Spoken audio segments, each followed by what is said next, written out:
समाजसेवी डॉक्टर अनुपमा सिंह ने प्रेस को जारी बयान में कहा कि एनएचएआई और गावर कंपनी की लापरवाही के कारण ग्रामीणों के घर आज खतरे में आ गए हैं। शुक्रवार को उन्होंने श्री गोपाल सिंह सेन के घर का दौरा किया, जहां उनके घर के ठीक सामने जमीन में गहरी और खतरनाक दरारें पड़ चुकी हैं। डॉक्टर सिंह ने आरोप लगाया कि सड़क निर्माण के दौरान एनएचएआई और गावर कंपनी ने डंगे और नालियां नहीं लगाईं। बरसात का पानी लगातार बहकर जमीन को काटता रहा और अब ये घर पूरी तरह से खतरे की जद में आ चुका है। उन्होंने बताया कि इसी तरह की स्थिति प्रकाश और दिलीप के घरों पर भी बनी हुई है, जहां भूस्खलन शुरू हो चुका है और गहरी दरारें घरों को निगलने की स्थिति में पहुंच चुकी हैं। इसे उन्होंने जनजीवन से खिलवाड़ करार दिया। इस मौके पर प्रधान जया देवी भी पहुंची और हालात का जायजा लेकर प्रभावित परिवारों की पीड़ा को अपनी आंखों से देखा। डॉक्टर अनुपमा सिंह ने जोर देकर कहा कि एनएचएआई और गावर कंपनी तुरंत डंगे व नालियों का निर्माण कर सुरक्षा प्रबंध करें। प्रभावित परिवारों को उचित मुआवजा दिया जाए। जिम्मेदार अधिकारियों पर कड़ी कार्रवाई की जाए। उन्होंने चेतावनी दी कि यदि शीघ्र कार्रवाई नहीं की गई तो स्थानीय जनता आंदोलन का रास्ता अपनाने को मजबूर होगी। हेलो, नमस्कार जी। मैं दिलीप कुमार सन ऑफ श्री गोपाल सिंह, निवासी तलियाड़ गाँव का रहने वाला हूँ। और नीचे जो है एनर्जी जो 3 का काम लगा हुआ है, उन्होंने कटिंग कर रखी है 2-3 साल से, और रिटेनिंग वाल बिल्कुल नहीं लगाई हुई है, और इस वजह से ज़मीन धंस रही है और मेरे मकान को बिल्कुल खतरा हो गया है, जिसमें बड़ी बड़ी दरारें आ चुकी है। इसका अभी कौन जिम्मेदारी लेगा? इसकी एनएच वाले लेंगे या कंपनी वाले लेंगे? मैंने कई बार रिटेनिंग वाल के लिए बोला है, एनएच में बात की है, लेकिन वो कोई भी सूझ नहीं दे रहे हैं इसकी, और 3 साल से ऐसा ही काम चला हुआ है इनका। आज सुबह फ़ोन किया मैंने एनएच वालों को, तो वो बोलते हैं कि हमने कंपनी वालों को वो रखा है डंगे के लिए, लेकिन वो फिर बोलते हैं उनके पास लेबर नहीं है। ये हमारी गलती थोड़ी है।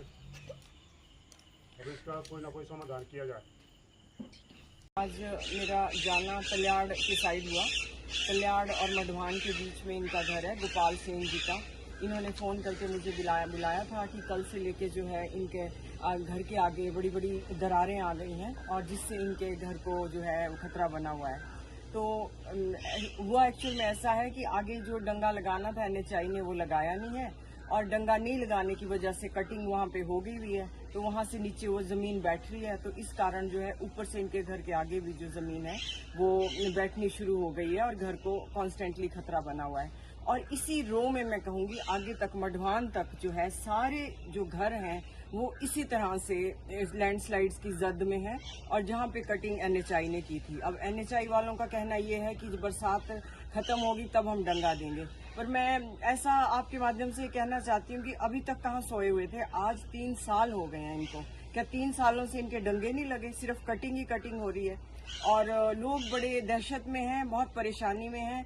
इतना पैसा लगा के लोग अपना घर बनाते हैं। घर ही होता है जो एक सिक्योरिटी जो सबको चाहिए होती है। अगर उसके आगे दरारें पड़ जाएंगी, उसकी जो मैं कहूँगी फाउंडेशन में पानी भर जाएगा, तो लोग किधर जाएंगे?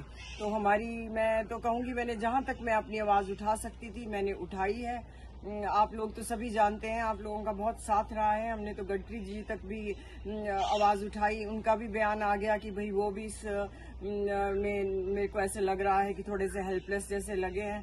तो अब मैं आपके द्वारा ही पुनः कहना चाहती हूँ कि हमारे पास अब एक ही रास्ता बचता है कि हम जो है रिट करें हाई कोर्ट में, और मैं ये लोगों के बिहाफ पे करना चाहती हूँ।